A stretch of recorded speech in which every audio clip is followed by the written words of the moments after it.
perguntando a qualquer momento, quando tiver dúvida. Bom, então, o que eu quero? Quero que vocês peguem aquela fórmula e calculem aí qual será o peso específico.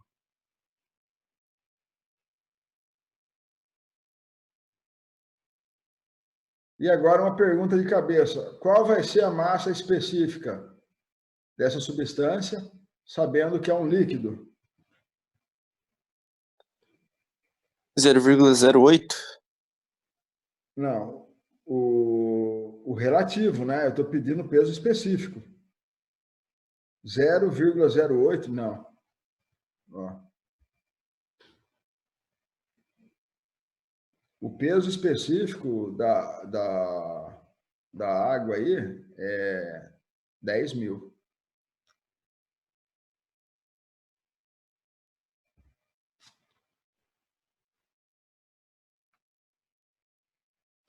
Cara, cadê o resto da turma? Tem jogo do Corinthians hoje?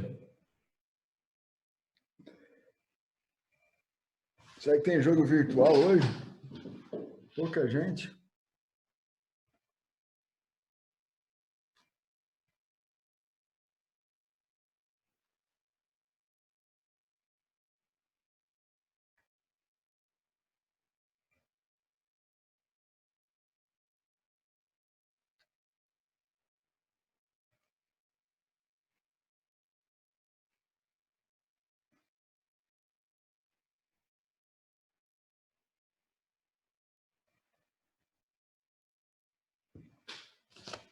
Então, quanto dá, gente?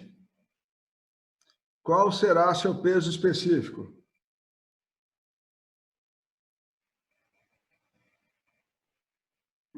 Dá 0,8 mesmo? Não. Ó, vamos lá. Olha a fórmula. Peso específico relativo igual ao peso específico da substância dividido pelo peso específico do fluido de referência. Então, eu quero saber o peso específico. O peso específico relativo, que é 0,8. Hã? Exatamente. 8.000 newtons por metro cúbico. Exatamente. Quem que falou? O Yuri? Então, é isso daí mesmo. E a massa específica, qual seria? 800 kgf? 800. Não. O peso específico é 800 kgf ou 8.000 newton por metro cúbico. A massa específica vai ser 800 kg por metro cúbico. Então, o que eu faço? Eu isolo o peso específico, né? Eu tenho o peso específico relativo, tenho o peso específico da água, substituo, vai dar 800 kgf por metro cúbico ou 8.000 newtons por metro cúbico.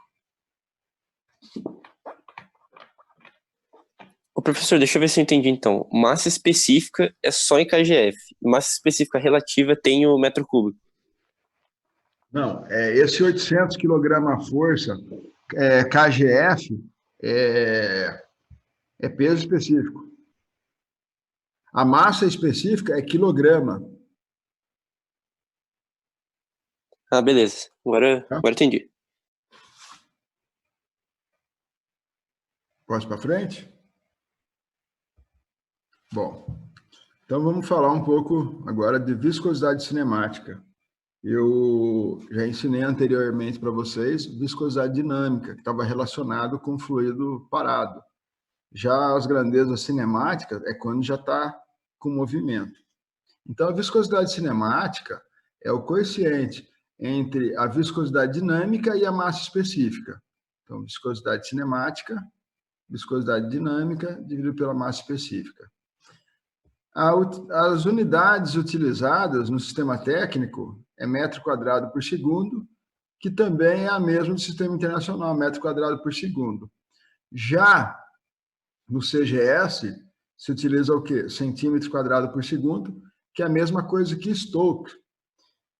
O símbolo Stokes é um S maiúsculo, por quê? Porque Stokes era um cientista que estudava viscosidade. E a exemplo do centímetro que a gente tem para metro, então a gente tem aqui o cent Stokes para Stokes. Então, se o centímetro é 1 metro dividido por 100, o cent Stokes é 1 Stokes dividido por 100. Tá? Então, em vários exercícios vai cair cent Stokes, 1000 Stokes, e daí vocês vão ter que converter para centímetros quadrados para metros quadrados por segundo. Fluido ideal. Ah, outra coisa que eu esqueci de falar para vocês. Quando a gente está falando da água, a água sofre aquela anomalia, né? E eu falei que todas as substâncias do planeta Terra, quando você aquece, dilata. Quando esfria, contrai. Só a água não tem esse comportamento. Por que não tem esse comportamento? Quem sabe me dizer, da onde que vem a água? Qual a origem da água? Extraterrestre. Vocês sabiam que a água não foi desenvolvida aqui no planeta Terra? Ela veio por meio de chuva, de meteoros, não, chuva de cometa. Cometa é de gelo, né? Meteoro é de rocha, material. Então, ao longo de milhares e milhares de anos, o planeta Terra foi bombardeado por cometas, né? E cometa é água. Então, toda a água existente no planeta veio de fora. Tá? Então, ela é a única substância que tem esse comportamento estranho. Você começa a reduzir a temperatura dela e ela, em vez de encolher, ela expande na forma de gelo. Bom, fluido ideal. Fluido ideal não existe. Fluido ideal seria um fluido que a viscosidade é nula. Só que todo fluido ele tem uma viscosidade. Então, se tem viscosidade, tem perda por energia, por atrito. Tá? O que significa isso? Vou pegar a câmera aqui. O que significa isso? O atrito gera calor. Esfrega uma mão na outra. Vai esquentar, né? Daí você vai perceber, ó. Encosta uma mão na outra, tem uma onda de calor. A mão ficou quente, tá exalando calor. Então, se na superfície sólida com atrito gera calor, no líquido também gera calor. Só que a gente não percebe. Lembra que eu tinha falado para vocês que a água, o gás a gente comprime, né? Dá para comprimir muito, até o gás virar líquido. Agora, a água, lembra que eu falei que a gente não comprime? É porque o gás a gente pode comprimir aí 200, 300, 1000 vezes. A água não, a água a gente vai comprimir 0,01%. Então, 0,01% comparando com 1000% é insignificante. Então, por isso que a gente fala que a água não se comprime. Então, o fluido ideal não existe. Porém, para a gente estudar aqui, né, para fins didáticos, vamos considerar que ela é que existe fluido ideal. Vocês só vão estudar que não existe fluido ideal, aprofundar mais, a hora que estiver fazendo mecânica dos fluidos avançados ou fenômenos de transporte avançado. Isso vai ser no mestrado, no doutorado, pós-doutorado, ou se de repente você está numa indústria e tem que se especializar nessa parte das perdas por atrito. Tá? Então, se for trabalhar na Embraer, em aerodinâmica, vai precisar na Petrobras, em transporte de dutos, de petróleo em dutos, vai precisar também. Tá? Bom, fluido ou escoamento incompressível. Então, como eu falei, O fluido é incompressível. Se seu volume não varia ao modificar a pressão. Na prática, não existe fluido nessas condições. Você vai compactar um pouquinho. Eu falei o líquido aqui, você vai conseguir comprimir 0,01%. Tá? Então, os líquidos ele tem um comportamento muito próximo dessa forma aí. Vamos falar da equação do estado dos gases. Quando o fluido não puder ser considerado incompressível, né, no caso um gás, e ao mesmo tempo houver efeito térmico, haverá necessidade de determinar as variações da massa específica em função da pressão ou da temperatura. O que pode modificar a massa específica é ou pressão ou temperatura.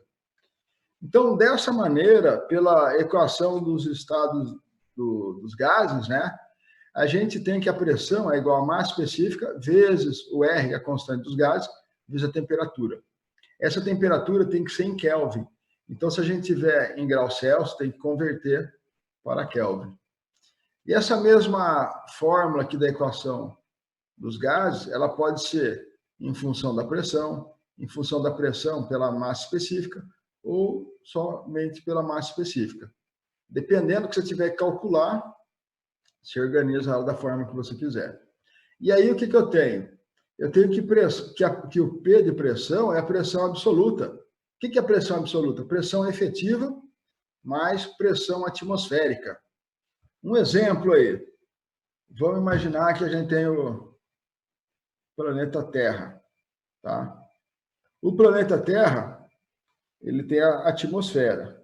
Então, a atmosfera, ela proporciona, ela causa a pressão atmosférica. E a pressão efetiva? Pressão efetiva ou pressão manométrica é a mesma coisa. É quando você está no mar, no líquido. Vamos imaginar que desse planeta Terra a gente tirou uma seçãozinha dele. Então, o que a gente tem aqui, ó. Aqui vai ser a camada da atmosfera. Aqui vai ser a água do mar. Imagina que é o globo terrestre. Aqui acompanha, tá? Acompanha o oceano. Então, a coluna de ar, toda essa coluna de ar, ela equivale a 1 atm, equivale à pressão atmosférica. A coluna de água no mar equivale à pressão